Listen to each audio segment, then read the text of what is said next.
Bienvenidos a Teología al Día. Estamos aquí hablando de lecciones de liderazgo y vamos a hablar ahora de Josué. De Josué podemos hablar muchas cosas. Josué era siervo de Moisés, era auxiliar de Moisés desde el tiempo de la salida de Israel de Egipto. Por lo menos podemos trasladarlo hasta allá cuando en Éxodo vemos que en la lucha contra Amalek quien lidera el pueblo de Israel en la batalla es Josué. Hay una sinergia entre Josué y Moisés presente a lo largo del Pentateuco, desde Éxodo hasta Deuteronomio.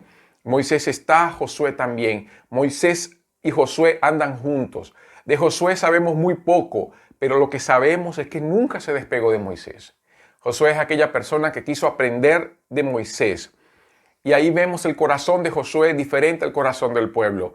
Mientras el pueblo quería el maná, mientras el pueblo quería las codornices, mientras el pueblo quería el agua, Moisés quería buscar a Dios y Josué quería aprender de Moisés. Y ese aprendizaje de Josué junto con Moisés fue lo que Dios hizo en Josué. La formación del carácter de Josué para su futuro liderazgo fue en ese momento, en el silencio, en el aprender en silencio posiblemente, o ver la práctica de Moisés. Es importante cuando alguien quiere ser líder, unirse a un líder, y un líder que sea de Dios, que aprenda con esa persona, que vea cómo él anda, cómo él vive, cómo él practica la palabra, cómo él lidera su hogar, cómo él lidera la congregación o su ministerio, cómo se desarrolla en su relación con Dios, cómo confía en Dios, cómo depende de Dios a través de la palabra. Josué hizo eso. Josué tuvo un periodo de seminario de 40 años. Fue un periodo de formación largo. Fue más el tiempo en que Josué estuvo con Moisés que el tiempo que Josué lideró el pueblo de Israel. De acuerdo así un poco a la historia bíblica, sabemos que Josué estuvo 40 años como auxiliar de Moisés, pero el tiempo de Josué liderando al pueblo de Israel fue aproximadamente de 15 a 20 años. Entonces, lo que caracteriza el corazón de un líder, y es una característica del pueblo del liderazgo de Josué, es que no es el tiempo de duración de un liderazgo, sino el corazón del líder lo que importa. Y lo que Dios va a hacer en el corazón de un líder justamente es el trabajo que él hace en la formación del carácter. Es el momento en que el líder entonces vive y practica su dependencia del Señor. Josué fue animado por Moisés, fue animado por Dios a su función. Antes de que Moisés muriera, en Deuteronomio, vemos las palabras de Moisés a Josué y le dice: Josué, esfuérzate, ten ánimo, haz lo que Dios quiere que haga. En Josué capítulo 1 vemos que Dios dice las mismas palabras a Josué. No es que Josué era un cobarde. Josué lideró el pueblo de Israel en la lucha contra Amalek, como ya dije. Josué se enfrentó al pueblo también con el becerro de oro. Josué también fue uno de los espías y se enfrentó a la multitud, se enfrentó a los otros 10 espías junto con Caleb, dando un informe diferente. Josué era un hombre de carácter. No pensemos que Josué era una persona pusilánime. Josué no era joven. Josué podría tener entre 85 y 90 años cuando Dios le dijo: esfuérzate y sé valiente. No era un muchachito. Josué murió aproximadamente con 110 años. Sí, 110 años. En Josué 24-29 muestra la edad. Entonces, si el ministerio de Josué fue de 15 a 20 años, entre tomar la tierra, dividir la tierra y alejarse para que los jueces tomaran parte del liderazgo político y los sacerdotes liderazgo religioso de la nación, Josué no era un muchacho cuando Dios le dice esfuérzate y sé valiente. No era un joven, era un adulto, era una persona de edad en realidad. Entonces no era falta de experiencia, era el peso del liderazgo.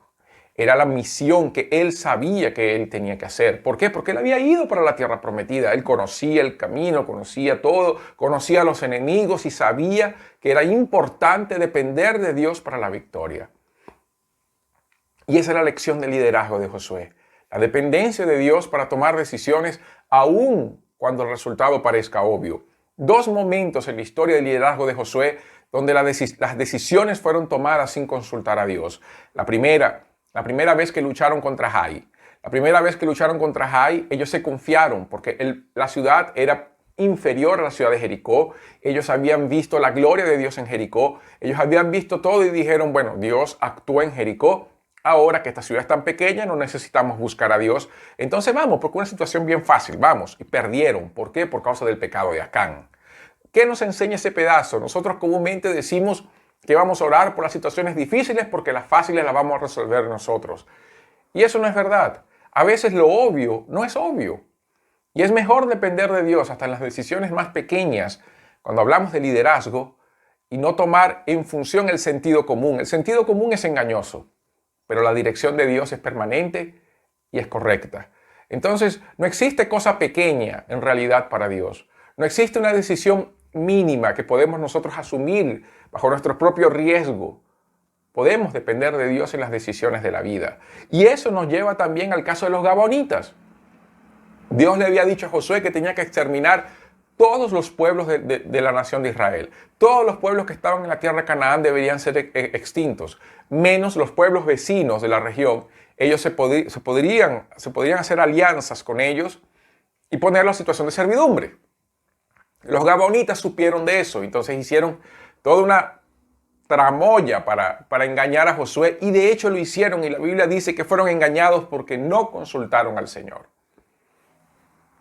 Qué importante la hora de hacer alianzas, la hora de buscar ayuda, tener la dirección de Dios para evitar situaciones desagradables.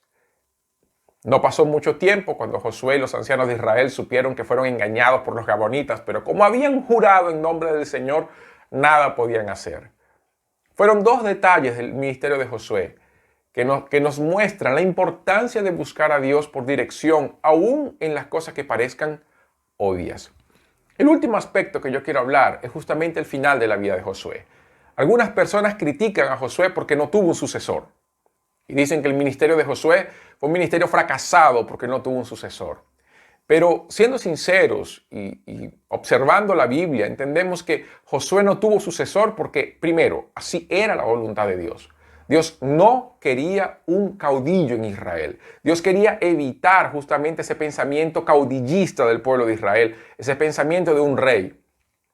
Si vamos para Deuteronomio, Dios le dice al pueblo de Israel que ellos nunca tendrían rey porque Él sería el rey. Entonces, ese pensamiento caudillista no existía dentro de la cabeza de Dios para el pueblo de Israel, y Él quería evitar eso en el pueblo de Israel. Lo que nos lleva al segundo aspecto, que era que Dios quería que la nación de Israel en realidad fuera un pueblo autónomo, que viviera en función de la teocracia. Y para vivir en función de la teocracia, ellos no debían tener un gobierno civil permanente. ¿Cómo sería el sistema de gobierno de Israel? A través de un sistema de gobierno autónomo, básicamente de ciudades autónomas dentro de tribus. Entonces las tribus tomarían el control de la región a través de los clanes, a través del liderazgo, a través de los ancianos, dentro de las ciudades por familia y por región. Era un sistema más descentralizado, casi que una federación donde cada tribu tomaría control de su situación, lucharía por sus territorios, y lo que mantendría a Israel como unidad de nación era la fe, las fiestas anuales, ir para el tabernáculo, ofrecer sacrificios a Dios, la centralidad del culto, y por eso la importancia de un solo altar. Cuando pensamos en eso, de que la centralidad del culto existiría y que habrían jueces en las ciudades, y en momentos de angustia se levantaría un juez para juzgar esa región donde había el problema, entendemos entonces que por qué Dios no quiso levantar un sucesor después de Josué. Porque Dios quería que el pueblo dependiera de Dios para todas las decisiones de la vida. ¿Representado cómo? Representado por la ley y las palabras del sacerdote, que estarían siendo dirigidas por la ley, por los levitas que vivirían dentro de las regiones de Israel en cada tribu, por las ciudades de refugio y por el liderazgo propio de la autonomía de cada ciudad, de los ancianos que conocerían la ley también. Y esa vida entonces un poco más tranquila traería entonces la felicidad al pueblo, porque entenderían que la seguridad no estaba en el poder político, sino en el poder de Dios. Qué importante esa parte, saber de que muchas veces lo que nosotros pensamos que debería ser lo obvio no lo es. Con Josué aprendemos eso, hasta en la sucesión de Josué que no tuvo. Es justamente, parece lo más obvio, pero no era lo que Dios quería. Claro que el pueblo de Israel tuvo sus excesos con esa parte. El libro de Jueces va a mostrar justamente que la ausencia de gobierno hizo que el pueblo no fuera autónomo en su búsqueda de Dios. Pero eso refleja no tanto la carencia de un liderazgo, sino la propia condición del pueblo que nunca quiso buscar a Dios. Eso es otro asunto. Entonces, para concluir, aprendamos de Josué como líderes a depender de Dios en todas las decisiones que tomemos, inclusive en las más obvias. Nada delante de Dios es tan pequeño que no necesitamos de su dirección. Dependamos de Dios para todas las cosas.